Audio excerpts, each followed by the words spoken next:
before we proceed the session? Can you just quickly type it in the chat window? Great. Thank you. Thank you. Thank you. So here we begin. We are very, very excited to begin this section because this particular section, which we are going to discuss from chapter number 7 to chapter number 12, is condensed bliss. It's wonderful, amazing. Also, I understand that some of us are joining for the first time for this session. So actually, as you can see the graph here, so this is the trajectory. We have already completed trimester 1 and trimester 2, which essentially means from chapter 1 to chapter 6 has been completed. The entire recording is available on our website, StudyGita.com, along with the quizzes and the class notes, etc. So those of you who have not attended that part of it, you are still welcome and you can complete that part at your own convenience. Now, Bhagavad-gita, you may wonder that I have not done that part, so how come I am here and whether I'll understand or not understand. So Bhagavad-gita, the Acharyas say it is like sugar candy. From wherever we lick that sugar candy, it always tastes sweet. So same is the divine Bhagavad-gita. From wherever we participate, it is amazing, it is wonderful, it is divine, and especially these 6 chapters. So I would like to congratulate all of you for participating in this because this is the essence of Bhagavad-gita. So these 6 chapters we have divided into 2 trimesters. The first trimester, this trimester 3, comprises of chapter number 7 to 9, and there are total 9 classes for this one. And then the trimester 4, chapter 10 to 12, there are 11 classes for that trimester. So now, before we actually get into the session, there are few things which we want to bring to your notice. So this is about the course orientations. Now, your contribution to this course in terms of your time would be only 0.89%. Now, how come that figure? How do we arrive at that figure? So actually, in a week, all of us have 168 hours. And out of that 168 hours, we need your 1 hour for the live session, which happens every Saturday, and 30 minutes for the self-reading time, because after every session, we give certain assignment in the sense that we expect the students to read the verses which we would be covering in the next session. So basically 1.5 hours per week. And that makes it just 0.89% of your weekly time. So it's less than 1% of the time which is expected. And that would show your dedication and sincerity. So this is the commitment which we want from you as of now, that you would commit 0.89% of your time with us. You would try to attend, unless it becomes completely difficult and impossible, you would try to attend the sessions live. So now in today's session, what are we going to learn? So there are 5 things which you would be learning in today's session. 1, by the process of hearing, we can know Krishna completely. So we will talk about the process of hearing, or which we also know as Shravanam. 2nd, Krishna's inferior material energy. So we'll talk about Krishna's energy. It is divided into 2 types. One is inferior material energy. 2nd is Krishna's superior spiritual energy. We would also see how Krishna is creator, maintainer, and destroyer of this universe, and how Krishna is all-pervasive, essence of everything and beyond modes. So this is all coming up in today's session. And before we go there, so this is a pledge. This is a pledge which we want each one of you to take. That 1, you will attend the entire course. So as I said, that this particular trimester, only 9 sessions, which means 9 hours. So 1, we need a commitment for 9 hours that you would be there. 2nd, during the session, no distraction, no phone calls during the class. So you can inform your family members, you can inform your loved ones that this 1 hour is your appointment with Krishna and you are busy. And if they can handle things on their own and they do not disturb you during this hour. Then we also have question and answer for doubt clarification. So during the session, we do not take the question answer, but we'll be sharing you a link wherein you can send your questions and we'll get back to your answers. The 4th point is enroll on the website. So those of you who are new to Gita Mastery course, they need to enroll on the website and do the quizzes at the end of each chapter. And most importantly, practice what we learn. So these are the things which we want you to take a pledge that you would be doing while we do this course. Also, during the course, we would be sharing the attendance link. So the attendance link would be shared thrice during the course, and we expect you to sign it only once. So we are sharing it thrice every 30 minutes, but you have to mark only once your attendance so that we maintain your record as which all sessions did you attend. And one more important announcement, that we have a specific Telegram and WhatsApp group wherein we would be sending the notification about this program. So we request the moderator to post the link in the chat window, and those of you who are not already the part of a WhatsApp or a Telegram group, please join. Those of you who are already the part of the group, you would be receiving the notification there, so you need not join. But those of you who are not, kindly join this. So this is about the course and getting into Bhagavad-gita. So as of now, we have already completed the first 6 chapters. And today we would be talking about the 7th chapter. We would enter into the 7th chapter. Now this section, which you see, chapters 7 to 12. So in 1 to 6, we were talking about the jiva or the soul. Like the question, who am I? Am I this name? Am I this body? Am I Indian or American? Am I Hindu or Muslim? Who am I? So that was the crux of the first 6 chapters, that who am I and how do I attain self-realization. So there were 2 processes which were discussed in detail there about the Karma Yoga and the Ashtanga Yoga. So that we have already seen. Now 7 to 12 would focus on Bhakti Yoga. How can I establish a relationship with the Supreme Lord? Who is Supreme Lord? So first 6 chapters were about who am I, and the next 6 chapter is who is Supreme Lord and what is my relationship with the Supreme Lord. So this is what we get into these chapters 7 to 12. So it is all about Krishna. It's all about who is he. It's all about how to worship him and how do I establish an active relationship with the Supreme Lord. So with this, we will begin our session. And before all the sessions, we chant Mangala charan. So Mangala charan is a set of prayers which we recite to invoke the blessings and auspiciousness. We invoke the blessings of all our previous acharyas, Sriman Chaitanya Mahaprabhu, and the Supreme Lord Krishna himself. So there are these verses which is written, and I invite all of you to recite along with me. I'll be reciting gradually, and you all can follow along with me. Om Ajnanatimirandasya Jnananjanashalakaya Chakshurunmilitam Yena Tasmai Shri Gurave Namaha. Shri Chaitanya Manobhishtam Sthapitam Yena Bhutale Swayam Rupa Kadamahyam Dadati Swapadantikam. Vandeham Shri Guru Shri Yutapad Kamalam Shri Gurun Vaishnavamscha Shri Rupam Sagrajatam Sahagana Raghunathanvitam Tam Sajivam Sadvaitam Savadhutam Parijana Sahitam Krishna Chaitanya Devam Shri Radha Krishna Padan Sahagana Lalita Shri Vishakhan Vidamscha. He Krishna Karuna Sindhu Deenabandhu Jagatpate Gopesh Gopika Kanta Radha Kanta Namastute Tapta Kanchana Gaurangi Radhe Vrindavaneshwari Vrishabhanu Sute Devi Pranamami Hari Priye. Vancha kalpatarubhyascha kripa sindhubhya eva cha patitanam pavanebhyo vaishnavebhyo namo namaha. Shri Krishna Chaitanya Prabhu Nityananda Shri Advaita Gadadhar Shivasadi Gaur Bhakta Vrinda.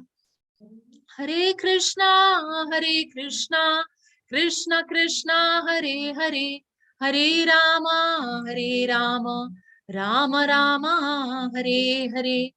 Namah Vishnu Padaya Krishna Presthaya Bhutale Srimate Bhakti Vedanta Swami Nite Namine.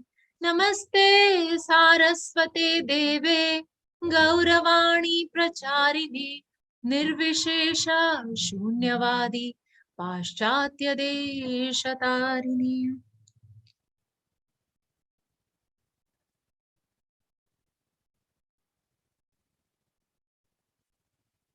Mukham karoti vachalam pangum langayate girim yat kripatamaham vande Shri Gurum Dinataranam Paramananda Madhavam Shri Chaitanya Ishwaram.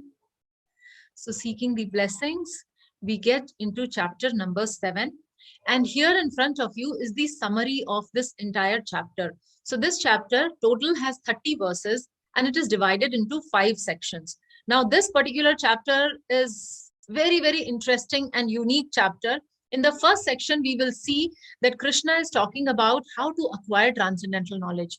So the process of acquiring transcendental knowledge is hearing, by hearing it directly from people who are coming in Guru Shishya Parampara. So that is the discussion in the first section. The second section, Krishna would talk about his own energy. So why Krishna talks about his own energy, why Krishna talks about himself, so that when we hear about the greatness, when we hear about the sweetness, when we hear about the divinity, then our heart becomes attached to Krishna. Whoever we hear about, I mean, hearing is the process with which we get attached to some idea, to some people. So similarly, Krishna is talking about his own energy so that we become attached to Krishna. The third section, accept or reject Krishna. So here Krishna would talk about those people who worship Krishna, those people who follow Krishna, those people who approach Krishna. And he also talks about those people who do not worship Krishna. So this is divided into 4 categories. So 4 people, 4 categories who worship Krishna and 4 categories who do not worship Krishna. Krishna also talks about the position of various demigods vis-a-vis Krishna, because there is a confusion that, okay, Krishna is the Supreme Lord, but others are also God. So Krishna clarifies that in that section, section number 4. And then 5th section, very important section, where Krishna tells that who can become a devotee. So when we hear this entire chapter and by the end of the chapter, we start thinking, wow, Krishna is so wonderful. Krishna is so amazing. Krishna is so compassionate. Krishna is so merciful. So how do I become his devotee? So that Krishna talks in the last section, the final section. So this chapter title is Knowledge of the Absolute. And I invite all of you to enter into this chapter with this verse. Shri Bhagavan Uvacha Maya Sakta Manah Partha Yogam Yunjan Madashayaha Asamshayam Samagram Mam Yatha Gyasyasi Tachrinu. So Krishna is saying, and that is why it is mentioned, Shri Bhagavan Uvacha, the Supreme Personality of Godhead said. And what is he saying? Now here, Krishna is telling Arjuna here, the last word, if you see, it says Tachrinu. Shrinu means hear carefully, hear attentively. So he's telling, now here, O son of Pritha, how by practicing yoga in full consciousness of me, with mind attached to me, you can know me in full, free from doubt. So those of us who have attended chapter 6 ended with a verse where Krishna was talking about Yoginam api sarvesham madgatenantaratmana Shraddhavan bhajate yo mam same yukta tamo mataha. So Krishna is talking about the topmost yogi and how they attain Krishna. And continuing that, Krishna is saying here that now I am going to tell you, hear attentively, how by practicing yoga in full consciousness of me as in Krishna, and attach your mind, and then you can become that topmost yogi. Because in the 6th chapter, the last verse, Krishna was talking about the topmost yogi, and here he's telling how to become that. So how to know Krishna in full? So there are various aspects. First is hear from him. Now, if I have to acquire knowledge about someone, let's say if there is a colleague, or if you have, let's say, you are trying to know a little bit more about someone in your neighborhood. So how do we acquire the knowledge about that person? The best source is to know from him directly. So here Krishna is telling, hear from me. So Krishna is directly telling Arjun. So first thing is hearing from Krishna. Now the question may arise that, okay, so for Arjun, Krishna was present. For me, where is Krishna? How do I hear from Krishna? So that is why Krishna has clarified that point in the 4th chapter itself, that anyone, the Guru who comes in the Guru Shishya Parampara, people who come, disciples who come in Guru Shishya Parampara, they repeat the message of Krishna. So either we hear from Krishna directly, or we hear from those who come in this Guru Shishya Parampara. So hear from him. And how do we hear? One qualification is in full consciousness of him, which means with rapt attention, mind not going here and there, simultaneously not cooking and attending class, simultaneously not checking your phone and attending class. What we are doing?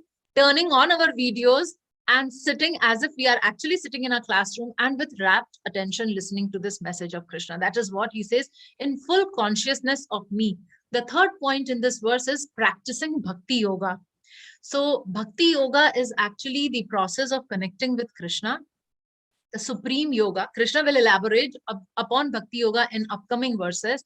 So Krishna is telling here that practice Bhakti Yoga. So Bhakti Yoga, the first step is Shravanam. Shravanam means hearing.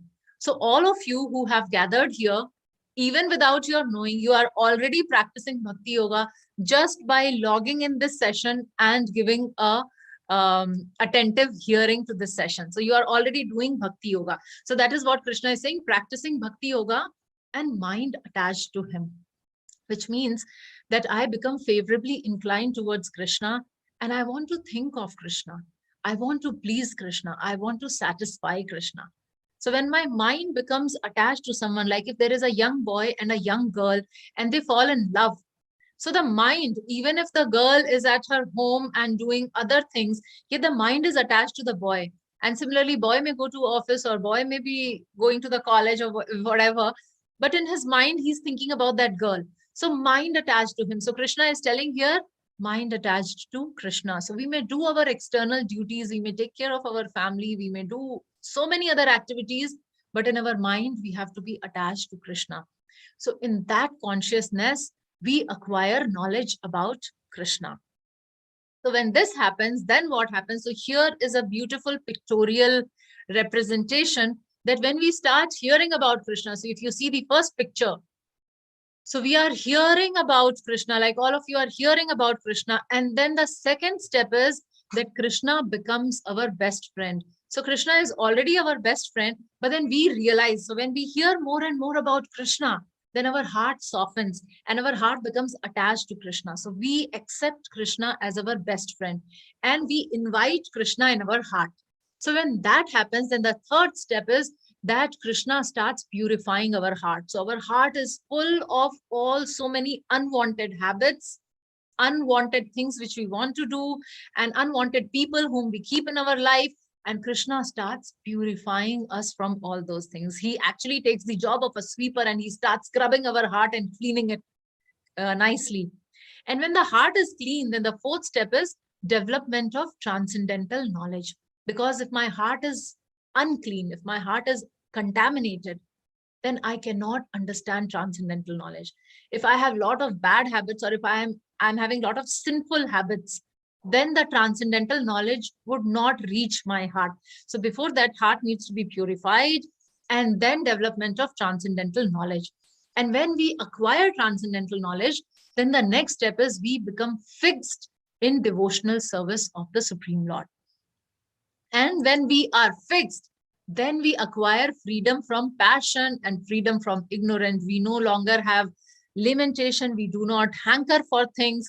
So we become steady in pure goodness. We acquire pure goodness or Shuddha Sattva. So we come to the platform where we are self-content, we are self-satisfied, and all our desire is to please Krishna. So that is the situation what we acquire. And when this happens, then this hard knot, like we are all tied to this material world. We have so many attachments. We are attached to our family members. We are attached to our position and power. We are attached to our gadgets. We are attached to our pets. We are attached to our society and community. So all those attachment gradually fades away. And Krishna says, Asamshayam samagram, which means without any doubt you will attain that. So this entire process attains perfection. How? hearing about Krishna. So when we hear about Krishna, all these changes happen in our life automatically. We start understanding Krishna, we start appreciating Krishna, we start serving Krishna, and we start growing spiritually. So here is the first life lesson for the day. Improve your vision by hearing to see the unseen. So Krishna is not to be seen by our eyes. If I want to see Krishna, how do I see Krishna? I need to use my ears to see Krishna. That is how we can actually see Krishna. The more we hear about him, the more we become attached to Krishna. Jnanam teham savijnanam idam vakshyami asheshataha yajgyatvaneham bhuyonyaj gyatvayam avashishyate. I shall now declare unto you in full this knowledge, both phenomenal and numinous. This being known, nothing further shall remain for you to know. Now, I'm sure we all have attended various classes. We all have attended basic school. So we have done our schooling. We all have been to the college, and we have attended other classes also, like, for example, music class or karate class or guitar class. So some or the other classes, we have attended so many classes, which means we had so many teachers. Now, did any of our teacher speak like this, how Krishna is saying here? What Krishna is saying? Nothing further shall remain for you to know. So Krishna is telling, I am giving you all the knowledge. And just by hearing to what I am saying, you will know everything. So like, for example, if I go to accounting class, I learn only accounts. If I go to music class, I learn only music. But Krishna is saying that he's giving the knowledge, and this encompasses all the knowledge. So if I know what Krishna is going to tell, then nothing remains unknown from me. So that is the quality of Bhagavad-gita. There is this beautiful quotation that whatever is there in all the other books is there in Bhagavad-gita. But whatever is there in Bhagavad-gita, you may not find anywhere else. So that is how glorious, that is how important, that is how significant Bhagavad-gita is. So Krishna is telling that now I'm going to give you this knowledge. This is complete knowledge. This knowledge is about everything that exists. And if you know this, then there is nothing more for you to learn. So complete knowledge is what we see, plus the spirit behind, plus source and controller for both. So what we see this material world, right? So knowledge about this whole material world. Second, what we see is the spirit behind. Like, for example, if you're seeing me, like you can see my body, but behind this body, like I'm able to speak, I'm moving my hands, I'm moving myself. All that is happening. Why? Because there is a spirit inside this body. If we take out the spirit, then I become a dead body. So complete knowledge is one, what we see, which means the entire material things. Second is the spirit behind. And third is the source and controller of both. So who has created this world? Who has created my body? And who has created me? The Supreme Lord. So if I get the knowledge about this material world, if I get the knowledge about the Jiva, and if I get the knowledge about the Supreme Lord, then I acquire complete knowledge. So that is complete knowledge.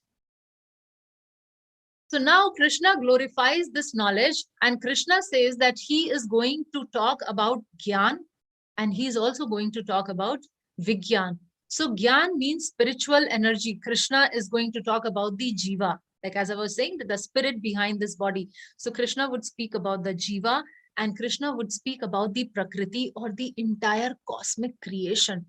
There are unlimited universes, and Krishna is going to talk about them. And Krishna is going to talk about the living entity. So when we hear about all this and how Krishna is the source of all this, then what happens to us? We estimate the greatness of Krishna, that how great Krishna is. We get to know about the greatness of Krishna when we hear about the spiritual energy and the material energy, which means we are hearing only about the energies of Krishna. Like, I'll give you one example. If you meet some very, very rich person, just by looking at him, you may not know how rich he is. But if you start hearing about his position, about his what all assets he has, and how many property he has, and what position he is holding. So when you hear about all what he possesses, then you realize his greatness. So the first aspect or the gyan is about the greatness of the Lord. So when we hear about Krishna's material energy, when we hear about Krishna's spiritual energy, basically when we hear about Krishna's energy, then we are hearing about Krishna's greatness. And when we know that how great my Lord is, then automatically my heart becomes attached to him. When my heart becomes attached to him, I hear more about his pastimes.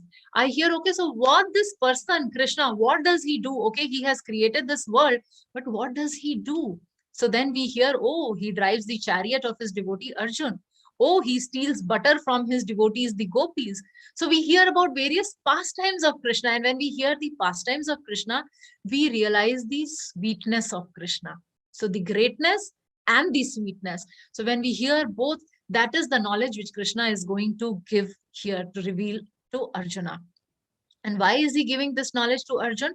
That Krishna has mentioned in the 4th chapter itself, because Arjun is his dear devotee and friend. So if I want to understand this knowledge about Krishna, Krishna's greatness and Krishna's sweetness, then I need to follow the footsteps of Arjun and become a devotee and friend of Krishna. And here is the life lesson. He is greatest. He is sweetest. What else do I need if I have Krishna? Manushyanam sahasreshu kaschid yatati siddhaye yatatamapi siddhanam kaschin mam veti tatvataha. Out of many thousands among men, one may endeavor for perfection. And of those who have achieved perfection, hardly one knows me in truth. So Krishna is talking here that how very, very rare it is that a person develops a desire to know about Krishna. Like here you see that we are presenting this course, and this course there is no fees also that we are charging, but then only 240 I can see the participants here, and maybe some few others on the YouTube. So these many people are actually watching it. So which means that very few people, you are one of those many thousands, Krishna is saying, that one may endeavor for perfection. So he's talking about the spiritual life and the rarity of eagerness to acquire this knowledge. So he's saying out of many thousands among men, one may endeavor for perfection. And again, those who try for perfection also, not everyone attains that perfection. So rarity of that knowledge, that out of many thousands, one may endeavor for perfection. And then they become lost also, because there are so many ways and means. Different people are there who talk about different ways of progressing spiritually. And some people say that you take any path and you will attain perfection. But Krishna is saying, no, that does not happen. So many people, thousands of spiritual aspirants who want to progress spiritually, but they do not get connected to a bona fide parampara, and hence they are lost somewhere. So out of many thousand, one may endeavor for perfection, and only one may know the truth out of those who aspire for perfection. So that is how rare this knowledge is. So one may approach Krishna for various reasons. Like I may go to Krishna because I want money. I want lots and lots of money. And I go to Tirupati Balaji. Why? Because I want money. So I give some money in the hundi and I expect lots and lots of more money. Or I may want followers. Like how we have on the social media, how many followers do you have? So I want more and more followers, more people to appreciate me. So maybe I go to Krishna for that. Or I may go to Krishna for beauty or health. Like these days, so many people are suffering. This COVID pandemic is going on for such long time. So beauty or health, we may approach Krishna. Or one may go to Krishna for acquiring some mystic power, some tantric siddhis, etc. Or there are some who may go to Krishna for moksha. They feel that, oh, enough of this life. So many miseries, one after the other. I'm fed up of these miseries and I want an end to these miseries. So Krishna, please accept me. So now these 5 categories, what you see, there is one thing which is common in these 5 categories. They all want something for themselves.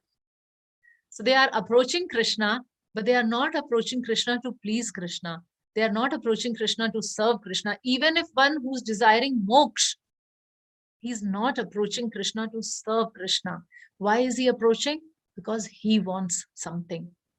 So such people may get lost somewhere. So that is how this this spiritual life is very, very rare. Very few people actually genuinely want to serve Krishna. So to rarest of all is bhakti, where I want to establish a relationship with Krishna, where I want to become Krishna's friend, or where I want to become Krishna's servant, or I want to become Krishna's parents or lover, or any such active relationship with Krishna. So here is a small video.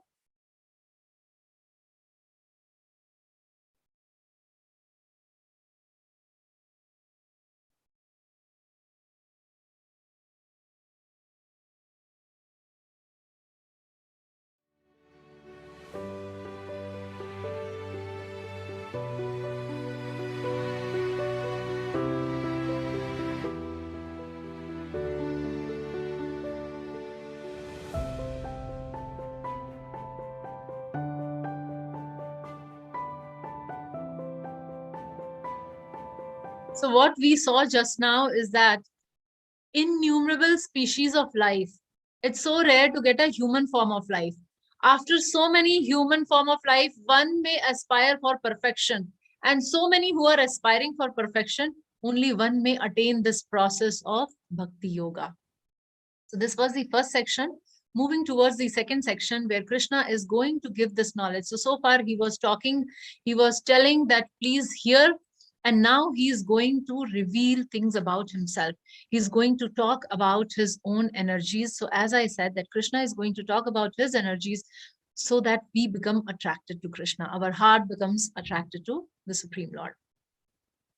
So now this section is divided into two subsections. The first subsection is from verse number 4 to 7, where Krishna establishes his own supreme position as how Krishna is supreme. Bhumerapo nalo vayu khammano buddhireva cha ahankara iti yamme bhinna prakritirashtadha. Bhumer, earth, apo, anal, vayu, kham. So 5 things: earth, water, fire, air, and ether. And then he says mano, buddhi, and ahankar, or mind, intelligence, and false ego. So Krishna is basically talking about 8 things: earth, water, fire, air, ether, mind, intelligence, and false ego. All together, these 8, bhinna prakritir ashtadha. Ashtadha means 8. So all together, these 8 constitute my separated material energy. So in this verse, Krishna is talking about his material energies, which are separated from him, which does not stick around with Krishna, but separated energies. So he has mentioned that these are his material energy. Now, these material energy can be divided into 2 categories, gross and subtle. So gross means sthul, which we can actually feel. So the elements, things which are made of these elements like earth, water, fire, air, and ether. So everything what we look around, like here in this picture, you can see there is an ocean behind, and there is sand, and there is a tree also, and there are clouds. So everything is a manifestation of the combination of these 5 elements: earth, water, fire, air, and ether. The laptop through which I'm taking the session, the mouse which I'm using, the glasses which I use, the clothes what I'm wearing, the table on which the laptop is kept, the cot on which I'm sitting, everything is combination of earth, water, fire, air, and ether. We also know as at Panchabhut. So everything is a combination of that, and these are the gross material energy. Then there is subtle material energy, which is mind, intelligence, and ego. Man, buddhi, and ahankar. So mind and intelligence and ego, these 3 are 3 different things, and they are very subtle. So subtle means that we are not able to see them. Like how I can see my laptop, but I can't see my mind, though I have a mind, and the function of the mind is to accept and reject. So continuously mind keeps telling me, I want this, I don't want this. I want this, I don't want it. Certain things I want, certain things I don't want. So that is the function of mind. Then second is intelligence. So intelligence is that aspect of me which keeps telling me this is right, that is wrong. This is to be avoided, this has to be done. So right and wrong, the discrimination between right and wrong, that knowledge comes from intelligence. So mind keeps asking for things and rejecting things, and intelligence keeps telling what is right and what is wrong, what is proper and what is improper. And then there is the third thing, ahankar or ego, which is described as false ego basically, because ego means I. So when I think that I am this body, when I think that I come from, let's say I'm a North Indian, or I'm a South Indian, or I'm an Indian, right? Or I'm a Jew, or I am a Christian, or I am a Muslim, or I am a Hindu. So if I'm thinking like this, I in terms of my body, then that is the ego. So my real ego is that I'm part and parcel of Krishna. I'm a servant of Krishna. But then when I forget this, then I acquire a false ego. So this false ego, so mind, intelligence, and false ego are the subtle material energy. So Krishna's material energy is divided into two, gross and subtle. Gross has earth, water, fire, air, and ether, and subtle energy is mind, intelligence, and ego. Aprayam itastva anyam prakritim vidhi me param jiva bhuta mahabaho yayedam dharayate jagat.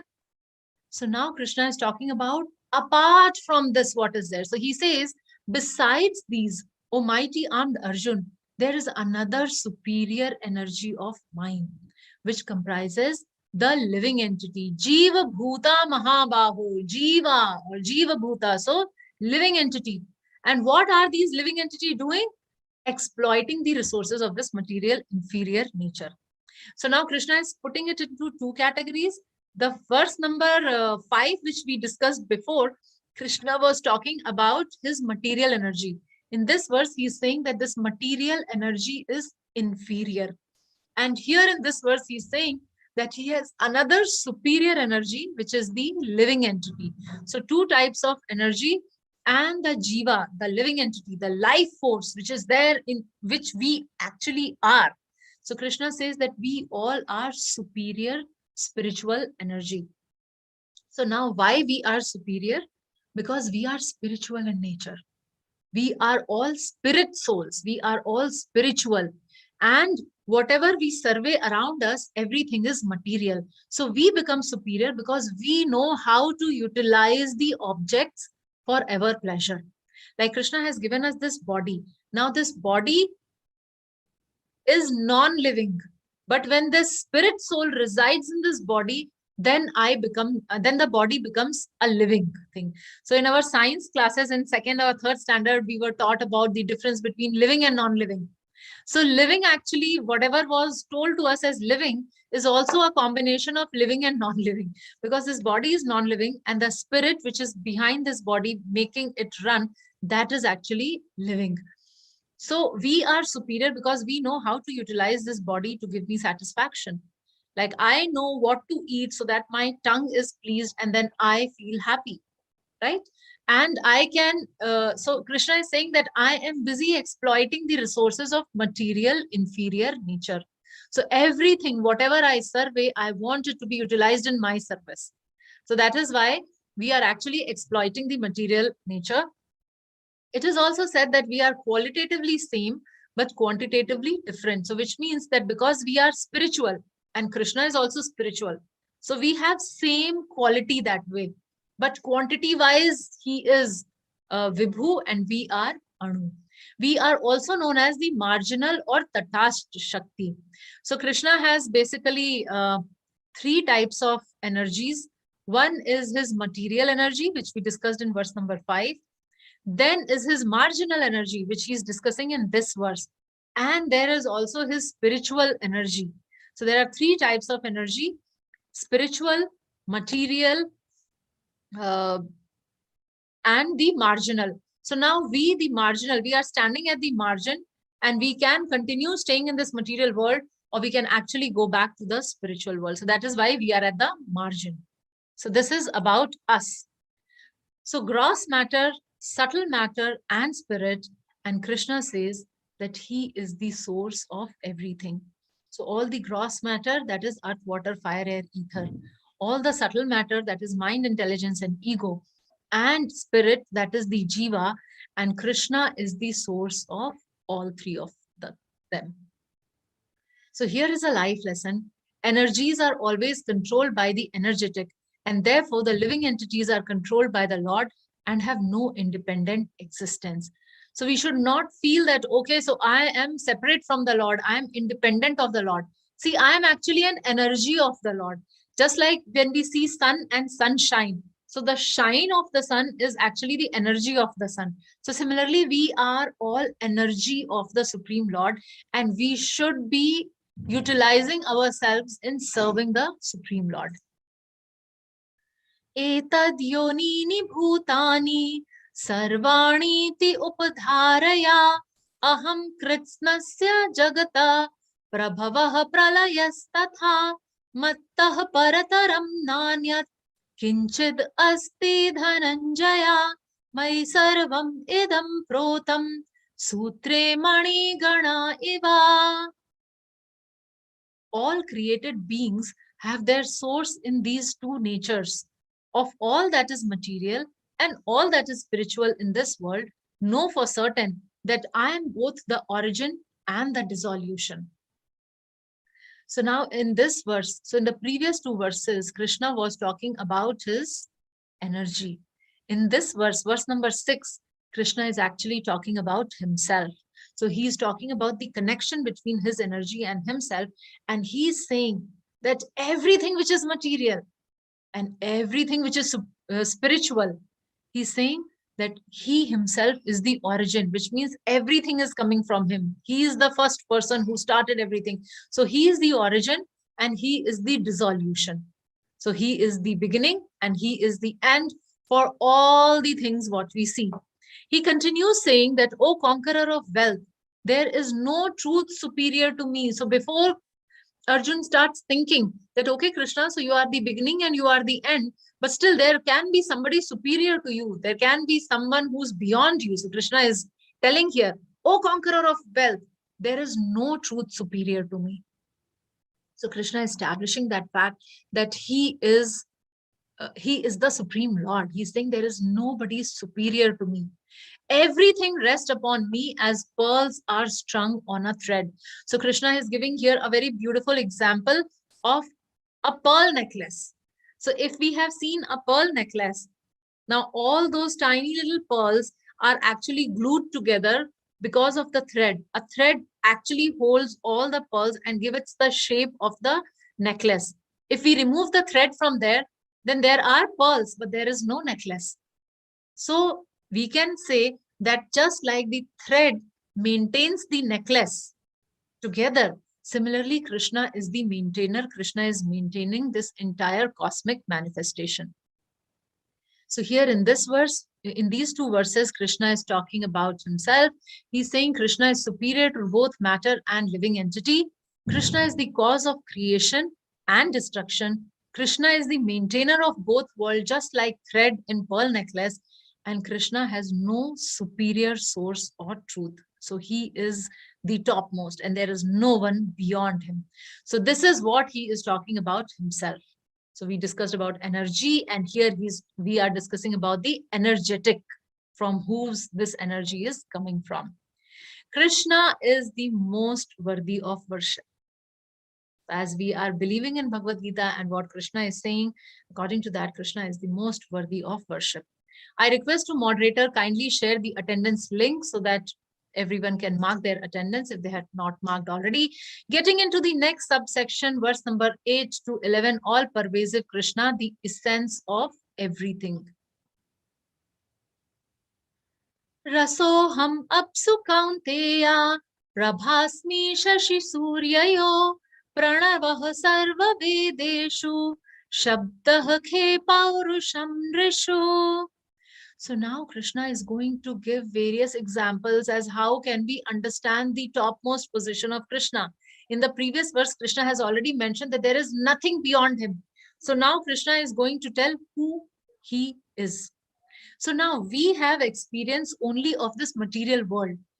So he is giving various examples from this material world so that we can understand him. So he says, Rasoham apsu kaunteya prabhashami shashi suryaho.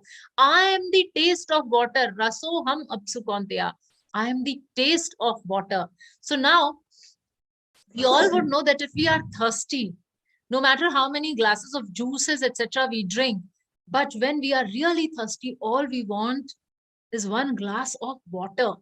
Water quenches our thirst like nothing. So when we taste that water, that taste of water is Krishna. We all know that water is life giving and life sustaining. So that taste is Krishna. Then he says, Prabhasmi Shashi Surya Ho. So the light of the sun and moon. And then he says, Pranaha Sarva Vedeshu, the syllable Om in the all the Vedic mantras. We chant all the Vedic mantras. The most important thing is Om. So Krishna is saying that I am that Om. And he says, I am the sound and ether and ability in man. So basically, he's giving 5 examples in this verse.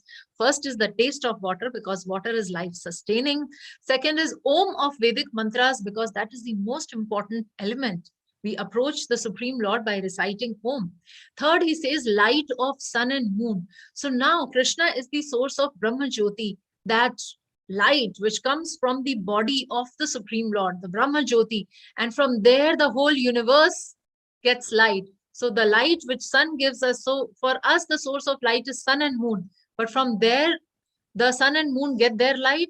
That is Krishna. And then he says he's the sound of ether. So ether is the most subtle of all the 5 material elements, and all the other 4 elements are supported by ether. And ether is present everywhere. So Krishna says here, I am the sound of ether and the ability of man. So whatever ability a man has, Krishna is the source of that. Punyo gandha prithviyam cha tejaschasmi vibhavasau jivanam sarva bhuteshu tapaschasmi tapasvishu. Punyo gandha. So now punyo means original or very, very pleasant and original. Gandha is fragrance. Prithvi is the earth. So Krishna is saying, I am the original fragrance of the earth. So we may have a liking for some earthy perfumes, but that smell, that fragrance of earth, which is so very pure, Krishna is saying that he represents that. And then he says, Tejas Chasmi Vibhasho. Jivanam Sarva Bhuteshu Tapas Chashmi Tapasvasu. I am the heat in the fire.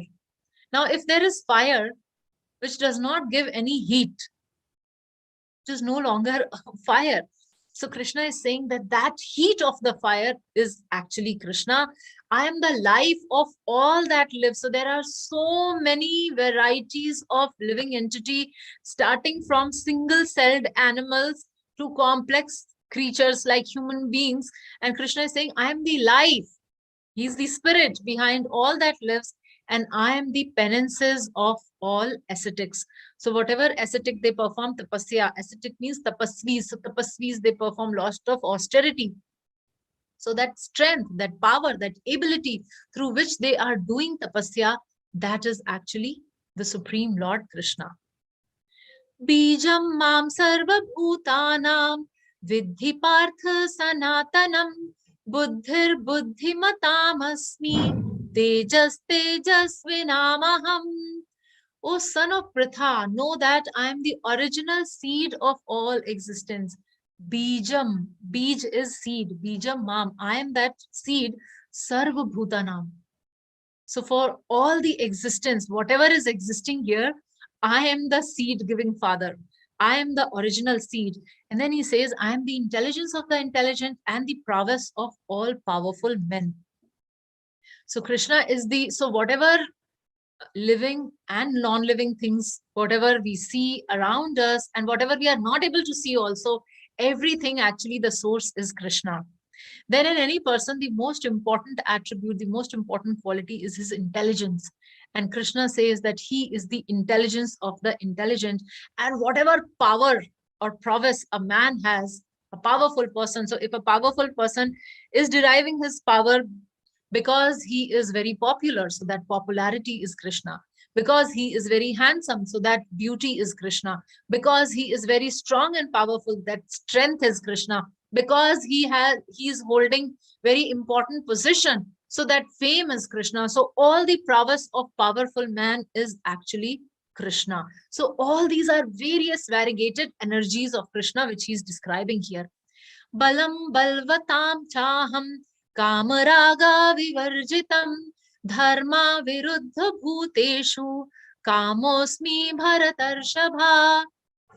So now here Krishna says, Balam balvatam chaham. He is saying he is the balam.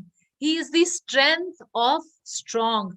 But what type of strength Krishna is? Kama raga vivarjitam, which means devoid of passion and desire.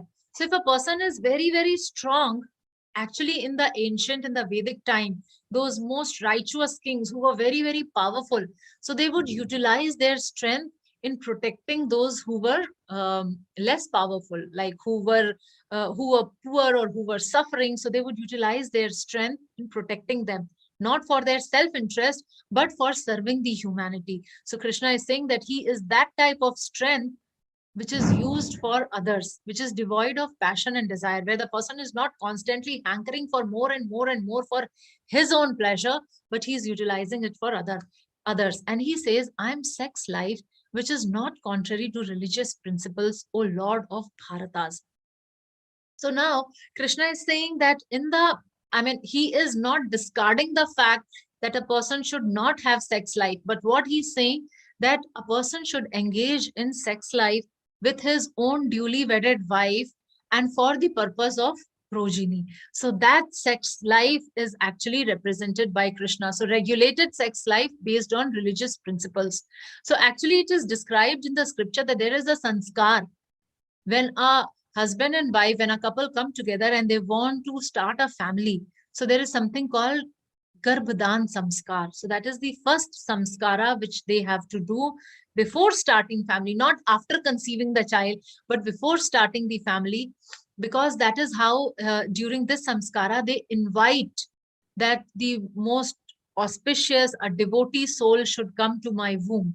So with that prayer, they do that, and then they have the sexual life for the purpose of progeny.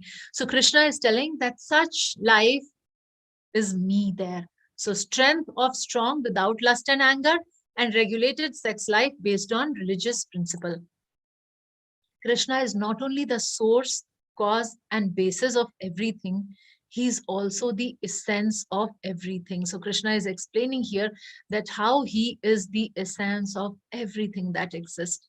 So he gave example of fire or water or strength or ascetic. So many examples Krishna is giving to make us understand that how anything which is attractive, or in anything, whatever quality is attractive, actually that is a representation of Krishna. He is the essence of everything.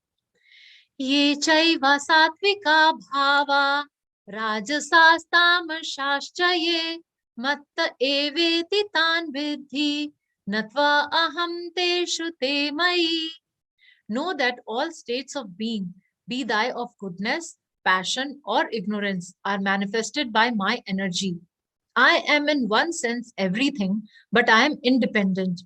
I am not under the modes of material nature, for they, on the contrary, are within me. So in our Gita Made Easy course, and in our Bhagavad-gita also at various places, we have discussed about these three modes of material nature. And these modes are like shackles which binds us to the material world. These modes are goodness, passion, and ignorance, or sato, rajo, and tamo. So Krishna is saying that all these modes are manifested by his energy. It has come from him. And then Krishna is saying, but I am independent of all these things. And Krishna also tells that he is not controlled by these modes of material nature. So he's saying that he's beyond the modes, he's not under the modes, and he is the origin of modes. So if Krishna is doing something, like we may find that, let's say Krishna dancing with so many gopis, or Krishna stealing butter. So we may think, oh, these qualities are not so good quality, like dancing with other young girls or stealing and all, or running away from the battlefield. So all these are not good things. These are not supposed to be done. So those rules and regulations are for us. Whatever Krishna does, he is doing it for spiritual reasons.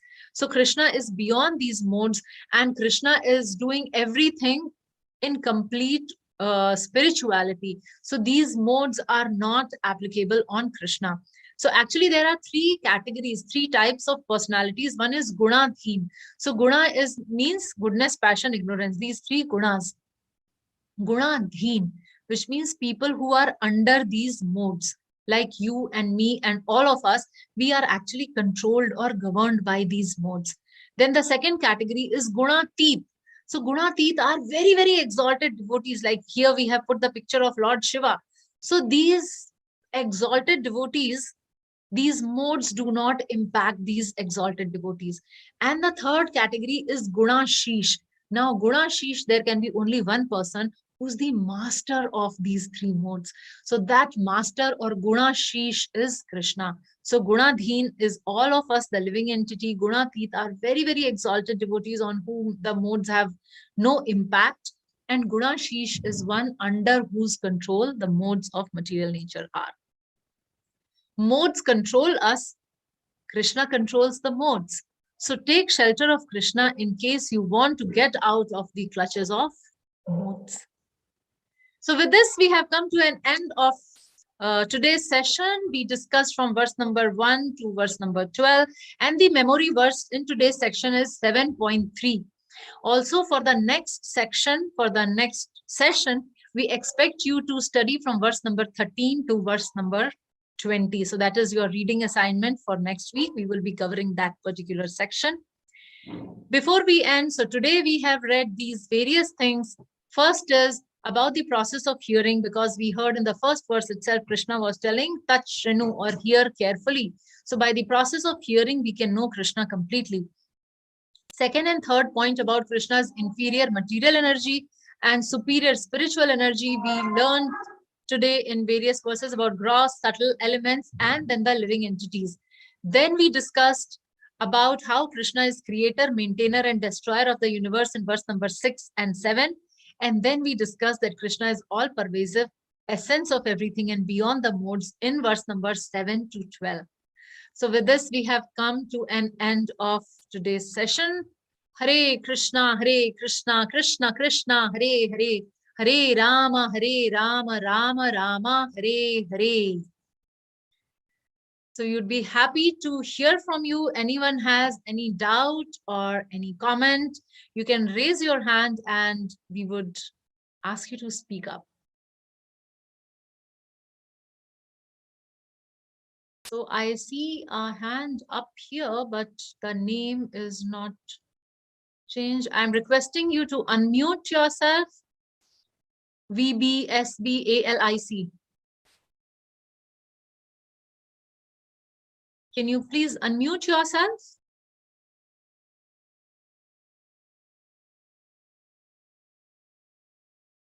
Okay, next is Avin Krishna.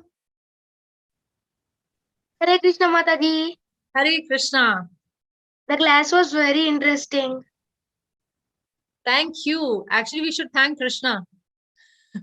He spoke those very beautiful and interesting verses. So all glories to the Supreme Lord. Mataji, I have a doubt. Yes. Does Shiva also means serve Krishna? Yes. Shiva is the topmost Vaishnava. When we read Srimad Bhagavatam, there is a verse which glorifies Vaishnava Nam Yatha Shambhu. The topmost Vaishnav is actually Lord Shiva. So Lord Shiva has no problem with Lord Krishna. He serves the Supreme Lord Krishna. Because in that in one image I saw Shiva also in that sea means serving Krishna. Shiva is actually very, very unique. He has a very unique position. And like we discussed about Jiva, we discussed about the Supreme Lord. So there is Jiva Tattva, which we are made of. Then there is Vishnu Tattva, which is like the Supreme Lord. And then there is a Shiva Tattva. It's a third category altogether. And probably we will discuss a little later when we'll come to that section. We would discuss about Lord Shiva also. Okay, Mataji. He has a very unique, wonderful position. And we all take blessings from him. Okay, Mataji. Thank you. Hare Krishna. Bhavin, I'm requesting you to unmute. Hare Krishna, Mataji. Hare Krishna. Actually, really good to see you back. It was, we missed both of you for the sessions, and actually, you really came after 1 month's time. So it was a tough time, I understand, for you and your family members. But it is good Yes. to see you back. I'm And also I'll equally happy and excited to be back. I was actually craving that when would the sessions begin. I was very anxious. So finally making up, and I'm very happy. Yes. yeah. So actually, to be very honest with you, that like the habit, like this was one of the thing which we were missing. That injection which was required on weekly basis, which we were not getting. Uh, just like the Actually, phone needs a charger. diverting us. So it is good that we are on the track. Right. Very true. Very true. So Yeah. actually, today's session was also very nice and very interesting, and gave a very bit more insight on the fact that Lord Krishna is the supreme personality and he is the master of everything. So I think with this, I think after chapter 7 and going forward till 12, I think we will clear all our doubts, that Oh, little bit yes. what we have. It's So yeah. amazing section So actually, the 7 to 12. yes, Very yes. wonderful. Very nice, very nice. It was really wonderful, interesting. Thank you very much. And it was really nice. I cannot say by words, it was beyond that. And good to see you back. Thank you, Bhavin. Thank you so much. Yeah. Hare Krishna. Next, Hare I'm Krishna. requesting Hare Krishna. Remya to unmute. Hare Krishna Mataji. Hare Krishna. Very good to see you back. And I was also waiting for you to come back. So I have a general doubt. I don't know whether please forgive if I'm asking a wrong question. See, my grandmother is like 91 years old. Okay, and, Sorry, can you be a little louder, Remya? Yeah, able to hear me, Mataji? Yes, better, much better. So my it's a very general question. Please don't mistake me. Forgive me if my question is wrong. See, my grandmother is 91 years old. Recently, her health deteriorated. She had a heart attack on first, and the last 20 days, first like 1 week she was in hospital, and after that now she's come back totally bedridden, not able to talk, not able to do anything, like only liquid diet she's having. So we tell her to say, tell Hare Krishna, or tell Narayana, tell something, because she's suffering a lot. Sometimes we sit next to her and chant. But like, how else can we help her? Like, sometimes we feel very bad. Yesterday also, when I went and sat next to her, I without my knowledge, I started crying. So, I mean, I know it is wrong, because attachment to a devotee, we should not be like that. But what else can we do? Where are you located, Remya? Which city? Chennai. Chennai. Okay, good. So in Chennai, in our temple, if you can come to our temple, Monday to Thursdays, the temple is open. In our temple shop, actually, there is something called a mantra box. So it's a small box, and it's an electrical device. You just need to plug it in and turn it on. And then we have a recorded japa of Srila Prabhupada, plus some other kirtan, some other Hare Krishna Mahamantra also, different tunes of Hare Krishna Mahamantra. So generally what we do, even at my house, like we keep that mantra box on 24 hours. So that you can do in your grandmother's room, that you fix that mantra box, so that even if she's not able to chant, and if others do not have time to like continuously chant with her, but then that thing can be going on continuously 24 hours in her room, so that Lord's holy name she's able to hear. So today we were talking so much about hearing. So hearing is the process, and she can definitely hear the names of the Supreme Lord. So that is one thing. Second thing is, if she lies down on a bed, so whatever opposite to her, if we can put a big picture of Nrsimhadev or the Supreme Lord Krishna himself. So that is the second thing. We have a Gurayappan photo over there. Okay, very nice, very nice. we always go to Gurayappan. Even like December end we went. So that is very nice. So that photo would also remind her of the Supreme Lord. So, and whenever you get time, so you can just sit with her and read some verses from Bhagavad-gita or Srimad Bhagavatam. So that is, and chanting Hare Krishna Mahamantra, yes. And if possible, if whatever she is taking, like I don't know what she's able to eat, but whatever she's eating, if we can offer it to Krishna and give her prasad. Even the water what she drinks or the milk what she takes, offer it to Krishna and give her prasad. Okay, Mataji. Thank you a lot. Thank you. Hare Krishna. Next, I'm requesting Manikya Rao. Hare Krishna. Hare Krishna. So Krishna is there in everyone. And why is it that Krishna, the love for Krishna is so rare and love for the world is so much? Probably because we associate with the world so much and we associate with Krishna so little. We spend time, so much of our time in the worldly things. Like if I would ask you that if you can audit and tell in 24 hours, how many hours do you spend with Krishna or in the activities connected with Krishna, and how many hours do you spend in other things? So we become whatever we associate with. It's just like that simple principle, magnet, and you keep some iron filings next to the magnet, and those iron filings also become like magnet. They acquire that quality. So similarly, when we deal throughout the day and night, we deal only with worldly minded people. So we become worldly minded. If we change that process and if we start associating more with Krishna and his devotees, so if we have devotee association, then automatically our preferences would change and we would realize Krishna very comfortably and easily. So actually, we are the architect of our own destiny. We are the architect of our own environment also. So is my environment Krishna conscious? Is my environment reminding me of Krishna? And that would be the answer that why we are not able to realize Krishna. Does that answer your question? Yeah, to some extent, Okay. I definitely understand what the birds of a feather flock together, et Yes. bhavan tad bhavati, and all those things. Now, only thing is, Krishna is there in everyone, but why is that right from beginning we are associated with the word, right from child? So actually that is a choice which we make. Okay. We choose that.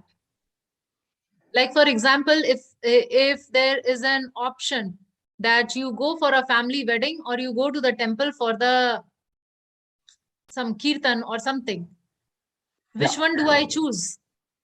Naturally. Who's choosing? Who's the one who's choosing? Yeah, right. So I choose such things. And why do I choose such things? Because I associate more with such things. If I start spending time with Krishna and his devotees, I would naturally want to go there.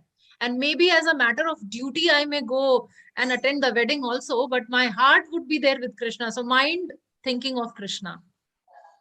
Right? So that is what we have to bring that transformation in our life. Hare Krishna. Hare Krishna. Thank you, sir. Gangadhar Gopi, I am requesting you to unmute. Hare Krishna, Madaji. Hare Krishna. Later. Okay, I could not start the video because I am on the bed. I was been accident from last 25 days. So I've just unmute my mic because I was so miss you both Prabhuji and Madaji. It is a very often actually it was a memorable moments which were being associated every week, but we so miss you both. Hare Krishna. Gangadhar ji, I don't know how severe was the accident, but my prayers for your quick recovery. We want you to speak, not only speak up, but we want to see you also. So hoping and praying that Krishna give you all the strength so that you can get back on track soon. Hare Krishna. Hare Krishna. Next, Arvind, I'm requesting you to unmute.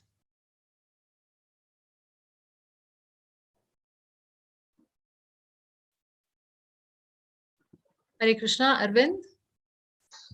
Hare Krishna, Mataji. Nice to have you back in the class. Wonderful session as always.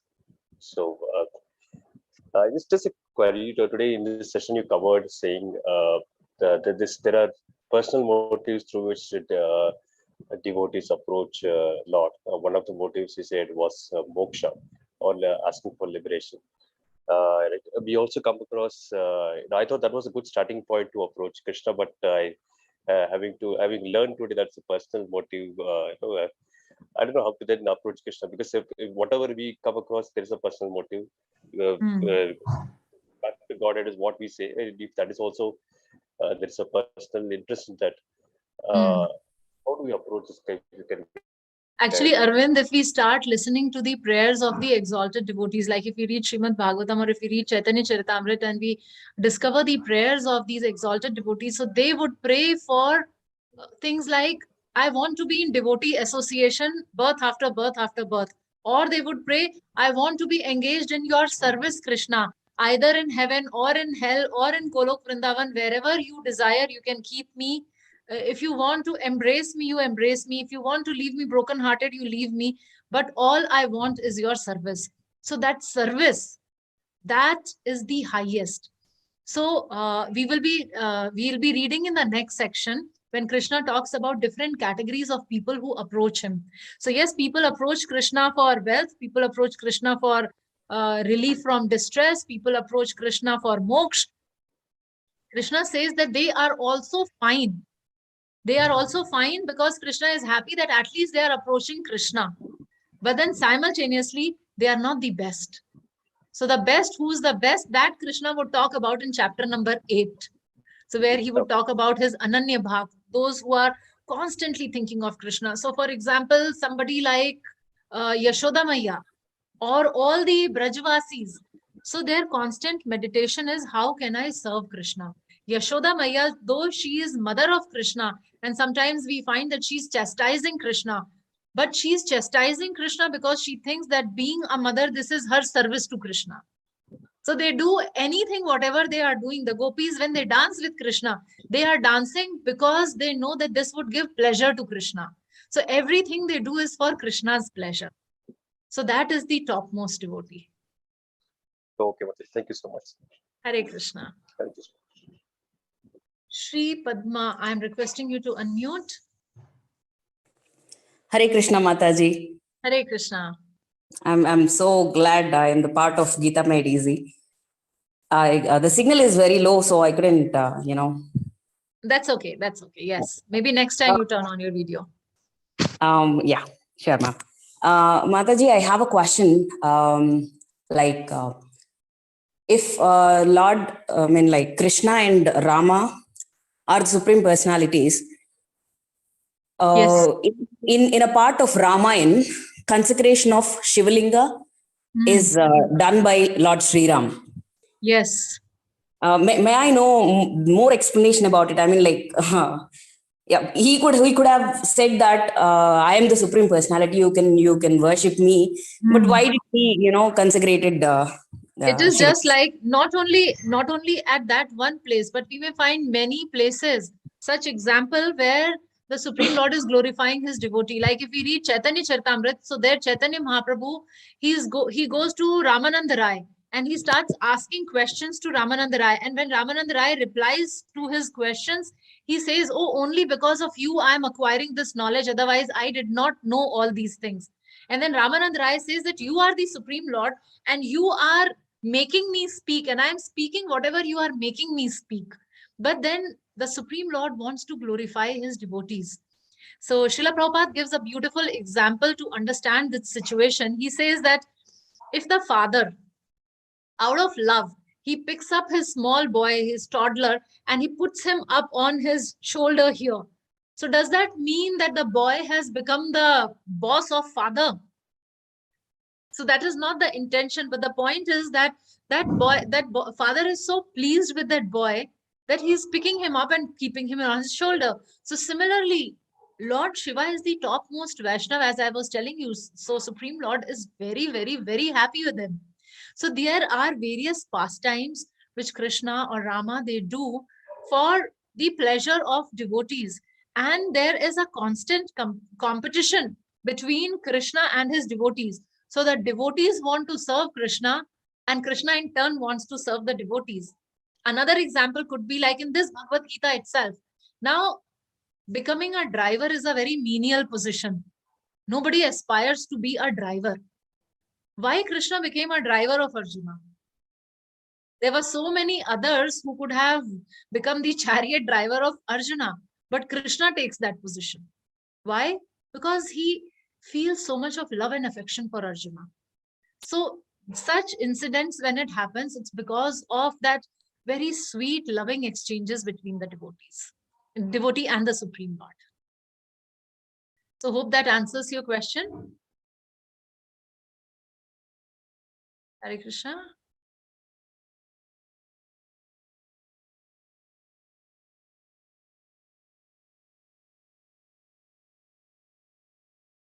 Hare Krishna. I think no connectivity probably. Okay, Avin Krishna, you have something else to add? Mataji, many people don't believe in gods, right? Then why don't Krishna means tell them to believe that gods are there? Why should Krishna do that? It's up to you. Because most people doesn't believe in gods. Krishna doesn't want to force us for anything. So Krishna knows that we are intelligent people. Krishna knows we are responsible, and you do. Krishna says, we will read in Bhagavad-gita when we will reach the 18th chapter. Krishna will tell Arjun, Iti te jnana makhitam guhyat guhyataram maya vimrashitata sheshana yatha ichhasi tatkuru. I have given you all the knowledge, which is the most confidential knowledge. Now think carefully and yatha ichhasi tatkuru. Do whatever you want to do. So Krishna is completely renounced. Krishna does not want to force us to do something. So he gives us this freedom. You want to believe in me, you believe. You don't want to believe in me, you don't believe. Krishna doesn't want to force us. Okay? Okay, Mataji. Hare Krishna. Hare Krishna. Yes, Nishi. Hare Krishna. Hare Krishna, Mataji. All that I want to say is we were missing you a lot, and I'm very happy to see you back. Really. And when Thank you so much. Prabhuji is joining, really, we were missing. And I was really praying for you. Thank you so much. And your lovely voices. Even my daughter was saying that both of them speak so nicely. Really, I was personally missing you. And still you're looking very like weak sort of thing. Take rest. We are still recovering, yes. Yes. By your face, I can make out. So take rest. And when is Prabhuji joining us back? Actually, I'm not in Chennai. I have come to my hometown in Lucknow. There was some medical emergency with my father, so I had to come here. So that is why both of us are not there together for the session, so he could not join. So next session, next week I am flying back to Chennai. So we will be, Krishna willing, we both will be there for the session next week. Okay, Mataji. Thanks a lot. Get Hare well Krishna. soon. Thank you. Hare Krishna. Hare Krishna. Srinivasi, requesting you to unmute. Namaste, Mataji. Namaste. Hare Krishna. Hare Krishna. Very glad to see you back. Thanks a lot. Great session as usual. Just to add my 2 cents to what Avin was asking the question, to ensure that actually people like us who are in dark and then who doesn't know much about Krishna, to enlighten us, Krishna has sent people like you so that you can actually enlighten us and then tell most of us that, what are the benefits of following Krishna. I think... Actually, I'll add a little more to what you said, Srinivasi. So for that, Krishna has sent people like all of us, not only me, but all of us. So Avin, it is your responsibility also. And each one of us, whatever knowledge we are gaining, it becomes our responsibility. Like in ISKCON, there is a logo, each one teach one. So at least one person you find and you teach that. And that is wonderful. That's right. That's right. Thank you, sir. Hare Krishna. Hare Krishna. Sandhya, I'm requesting you to unmute. Yes. Namaste, Sukriti Mataji. I hope you remember me. 4 years back, you helped me arrange my wedding in ISKCON Sholing Nallur. Yes, I do remember you. Yes. Very Okay. happy to meet you here. Thank you. So I am here with my son attending the class. Oh, wonderful. How old is your son? Yeah, he is 8 months old. Wow. Yes, here he is. Oh, that's so sweet. Haribol. What's his name? His name is Darsh. Okay. Darsh means Krishna. It's a Krishna name. Wow. Very Yes. happy to see you, Sandhya, after a long time. And yes, I do remember you. And I'm happy that I was a part of your wedding arrangements. Yes, yes. Thank you And so I'm much. happy that you are a part of Gita Mastery course. Yes, thank you. Thanks to Murli sir for sharing the status. So through status, I came to know the classes are still going on. So I have a question. Yes. So you told that, okay, Krishna says he's everywhere in all the living beings. So what about the beings, like people who are trying to harm us or putting us through danger? So how do we see them? We see them as an agent for delivering our own karmic reaction. Like, to make you understand, now, for example, you place an order at, let's say, Amazon, and your parcel arrives, and you are not happy with the quality or the product which has come. So one option is you start shouting at the delivery person itself. But how many of us would do that? Do we shout at the delivery person, Sandhya? No. We don't shout at the delivery person because we know it is not his mistake. And we know that we have ordered something and it has come and it is my mistake because I have ordered that wrongly. And then probably I go back and I return that item, correct? So similarly, when somebody is harming us, or when somebody is speaking something which we find insulting or humiliating, so actually that person is bringing back my own karma. I have done something similar, maybe in this life, maybe in one of the past lives, and the person who is giving that to us is actually non-different from that Amazon delivery person. So if we have that consciousness, then we would always remember how to react. And when we tolerate, Krishna also says that when we tolerate that action, then we burn off that karmic reaction. Then we are clean of that karma. And when all our karmas are cleaned in this way, then we are completely purified to enter in the kingdom of God. Does that make sense? Yes, yes. Very beautifully told. Thank you so much, Mataji. Thank you, Sandhya. So looking forward to see you someday in the temple. Please do visit with Darsh. Yeah, sure, Mataji. Yeah. Thank you. Hare Krishna. Hare Krishna. So thank you all and looking forward to see all of you for the next session. Vancha kalpatarubhyascha kripa sindhubhaiva cha patitanam pavanebhyo vaishnavebhyo namo namah. Srila Prabhupada ki